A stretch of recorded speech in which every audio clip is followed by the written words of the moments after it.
एक वो जमाना था जो बाड़मेर को काले पानी की सजा के रूप में मानते थे और यहाँ कोई ऑफिसर ठीक काम नहीं करता था, मनमानी करता था, बेईमानी करता था तो उनको सजा के तौर पर यहाँ बाड़मेर भेजते थे। और आज वही बाड़मेर है, यहाँ आने के लिए ललास है, यहाँ सिफारिश लगवाते हैं कि मेरी पोस्टिंग बाड़मेर दे दो। ये कभी संभव हुआ जब रामदान जी जैसे उन्होंने प्रयास किए शिक्षा के क्षेत्र में। जब शिक्षक भर्ती थी तब बाड़मेर के बच्चे दूसरे जिलों के अंदर जाने लग गए थे और एक समय ऐसा था कि यहाँ पढ़ाने के लिए बाहर के जिले के बच्चे आते थे मास्टर बन के और यहाँ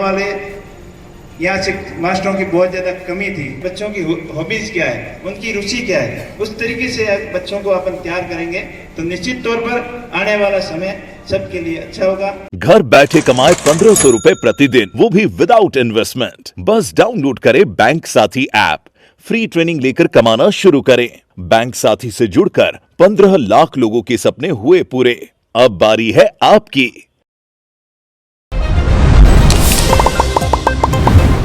और हम सब रामदान जी को नमन करते हैं। रामदान जी वो एक महान शख्सियत थी जिन्होंने अपने मारवाड़ के लिए शिक्षा की अलग जगाई और उन्होंने अपने समय में शिक्षा के महत्व को समझा, क्योंकि उन्होंने अनुभव किया कि शिक्षा का क्या महत्व है। जब वो रेलवे सर्विस के माध्यम से जोधपुर डिवीजन हो, चाहे हरियाणा गए हो, पंजाब गए हो, वहाँ उन्होंने देखा कि शिक्षित और अशिक्षित में क्या फर्क है। तो उन्होंने उस समय की आवश्यकताओं के अनुसार ये महत्वपूर्ण समझा कि जब तक शिक्षा का सामूहिक विकास मारवाड़ के क्षेत्र में नहीं होगा तब तक मारवाड़ का किसान जागृत नहीं हो सकेगा, आगे नहीं बढ़ सकेगा। इन्हीं भावनाओं के साथ में उन्होंने एक अच्छी शुरुआत की और उन्हीं की बदौलत हम आज इस स्टेज के ऊपर हैं। आज बाड़मेर के अंदर जितने भी यहाँ के अधिकारी हो, चाहे नेता हो, चाहे बिजनेसमैन हो, चाहे और भी किसी एक्टिविटी के अंदर एक्टिव लोग हो, वो उनकी ही सोच की बदौलत है। और उनका एक सपना था कि आने वाला समय एक समर्थ मारवाड़ कैसे बने, और आज हमने प्रयास भी किए और उनके पद चिन्हों पर चल रहे हैं। लेकिन आज भी उन्होंने जो सोचा था उन सपनों से अभी अपन दूर हैं। उसके लिए सबको मिलकर प्रयत्न करने होंगे, प्रयास करने होंगे कि इस शिक्षा के अलग को और ऊंचाइयों तक और आगे तक कैसे ले जाएं। और मुझे आशा ही नहीं बल्कि पूर्ण विश्वास है कि इस संस्थान से पढ़कर गए हो या इस संस्थान के बारे में जो भी जानता हो, जब भी जरूरत पड़ती है तो एक दूसरे के आगे बढ़कर सहयोग करने की कोशिश करते हैं। अभी बलवंत सिंह जी के नेतृत्व में ये भव्य बिल्डिंग जो बनी है, तो मेरे ख्याल से आपको पैसे की कभी बलवंत सिंह जी को दिक्कत नहीं आई होगी, इस कमेटी को दिक्कत नहीं आई होगी। और मैं आप विश्वास दिलाता हूं कि आने वाले समय में भी इस तरीके की शिक्षण संस्थाओं के बारे में अपने को जरूरत पड़ेगी तो समाज का प्रत्येक व्यक्ति बढ़ चढ़कर भाग लेगा।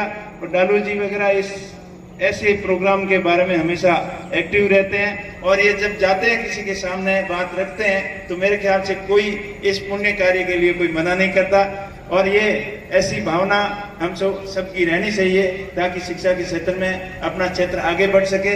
एक वो जमाना था जो बाड़मेर को काले पानी की सजा के रूप में मानते थे और यहाँ कोई ऑफिसर ठीक काम नहीं करता था, मनमानी करता था, बेईमानी करता था तो उनको सजा के तौर पर यहाँ बाड़मेर भेजते थे।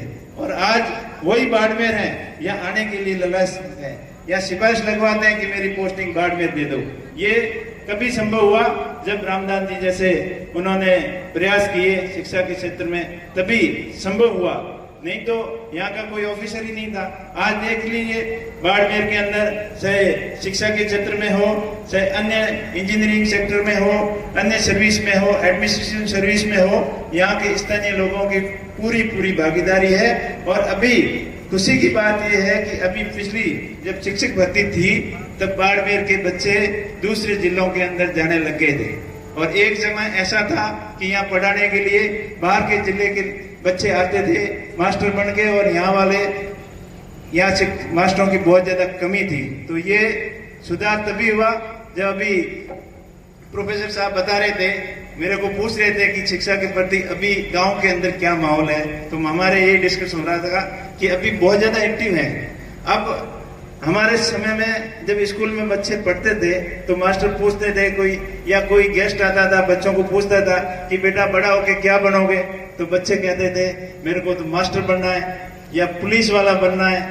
पहली चॉइस तो फौजी की थी और फिर मास्टर, पटवारी, ये 4-5 के अलावा उनकी कोई सोच नहीं थी। लेकिन आज स्कूल के अंदर जाओ, छोटी से छोटी गांव की प्राइमरी स्कूल के अंदर जाके बच्चों को पूछोगे तो उनका पहला सवाल होगा कि मेरे को इंजीनियर बनना है, कोई बोलेगा मेरे को डॉक्टर बनना है, कोई बोलेगा मेरे को तो ऑफिसर बनना है, आईपीएस बनना है, फौजी बनना है तो कर्नल बनना है।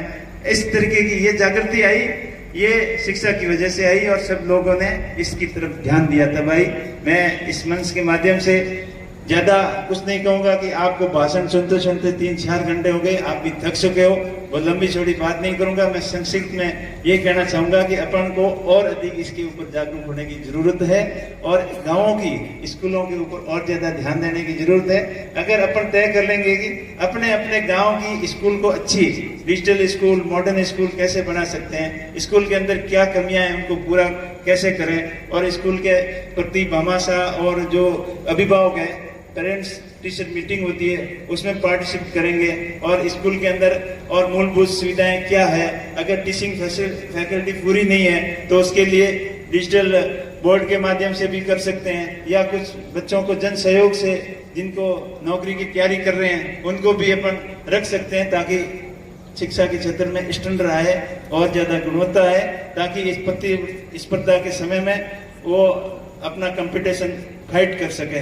इस चीज की अपने को बहुत ज्यादा जरूरत है और मुझे आशा ही नहीं बल्कि पूर्ण विश्वास है कि आप प्रत्येक जागरूक लोग इसमें सहभागी बनोगे। मेरा स्कूल डिजिटल स्कूल कैसे हो इसके बारे में आप निरंतर प्रयास करें और अपने अपने स्कूल को डिजिटल स्कूल बनाएं और इसके साथ साथ में हर एक्टिविटीज के अंदर आप अपना स्कूल आगे कैसे बने, चाहे खेल के अंदर हो, स्पोर्ट्स के अंदर हो और भी कई एक्टिविटियां होती हैं स्कूलों के अंदर, स्काउट गाइड है, एनसीसी है, एसएससी है, हर प्रकार की एक्टिविटी के अंदर बच्चों की हॉबीज क्या है, उनकी रुचि क्या है, उस तरीके से बच्चों को अपन तैयार करेंगे तो निश्चित तौर पर आने वाला समय सबके लिए अच्छा होगा। और विशेष तौर पे मैं यहाँ से बच्चे जो विदाई लेके जा रहे हैं और कॉलेज से जो छात्र हैं विदाई लेके जा रही है उनको भी उनके भविष्य की उज्जवल कामना करता हूं। और मैं इस मौके पर आपको यही कहना चाहूंगा कि अपने आप को किसी से आप कमजोर नहीं समझें। आपके मन में किसी भी प्रकार की शंका और झिझक नहीं होनी चाहिए और आपके मन में ये कभी भाव नहीं आना चाहिए, नकारात्मक भाव कभी नहीं आना चाहिए कि मैं ये नहीं कर सकता। अभी कुछ बच्चे पूछ रहे थे आशीष जी को कि मेरे को आईपीएस बनना है तो कैसे बन सकता है, तो ये बहुत अच्छी बात है। अगर आप ये ध्यान कर लोगे कि आशीष जी सामान्य किसान परिवार के बेटे हैं, इनके पिताजी सामने बैठे हैं, यहाँ भी बैठे थे, तो वो अगर सामान्य ग्रामीण परिवेश से जाकर आईपीएस बन सकते हैं तो आप भी बन सकते हैं। अगर जोगेंद्र पूनिया यहाँ से इसी हॉस्टल से पढ़कर आईपीएस बन सकते हैं तो आप भी बन सकते हो। अगर सोनाराम जी यहीं से पढ़कर चीफ इंजीनियर यहाँ बाड़मेर के बन सकते हैं तो आप भी बन सकते हो। अगर विष्णु जी यहाँ से यहीं से पढ़कर एक अच्छे एडवोकेट बन सकते हैं, डालू जी यहीं से पढ़कर अच्छे एडवोकेट बन सकते हो तो आप भी बन सकते हो। तो आप अपने मन के अंदर कभी ये भाव नहीं रखें कि मैं नहीं कर सकता। मुझे भी इस चीज का पश्चाताप है कि मैं जब 8वीं के अंदर गांव में पढ़ता था तो मेरी भी इच्छा थी कि मैं बाड़मेर की किसान हॉस्टल के में पढ़ूंगा, क्योंकि किसान हॉस्टल के बारे में सुनते थे। कई हमारे गांव के बच्चे जो मेरे से सीनियर थे वो यहाँ पढ़ते थे, तो लेकिन मेरी परिवार की स्थितियां ऐसी थी कि मेरे को पढ़ाई के साथ साथ में मजदूरी भी करना था।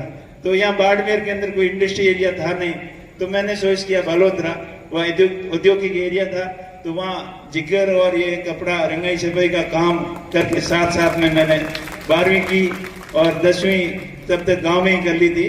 तो मेरा कहने का मतलब मेरा भी इस संस्थान से बहुत ज्यादा लगाव था। आप सभी का बहुत बहुत आभार। और यहाँ सभी लोग शिक्षित लोग हैं, विकसित लोग हैं, समझदार लोग हैं, यहाँ आए हुए हैं, उनको ज्यादा कहने की कुछ जरूरत नहीं है। मैं अपनी बात को एक बार पुनः दोहराना चाहूंगा कि आप अपने अपने स्कूल को, अपने अपने गांव को आप अच्छा कर लोगे तो सोते ही अपना स्टेट, अपना जिला, अपना बिल्कुल अच्छा हो जाएगा। आपको और कुछ करने की जरूरत नहीं है। आप बड़ी संख्या में पधारे। आप सभी का बहुत बहुत आभार, बहुत बहुत धन्यवाद। जय हिंद, जय भारत, राम राम। झलको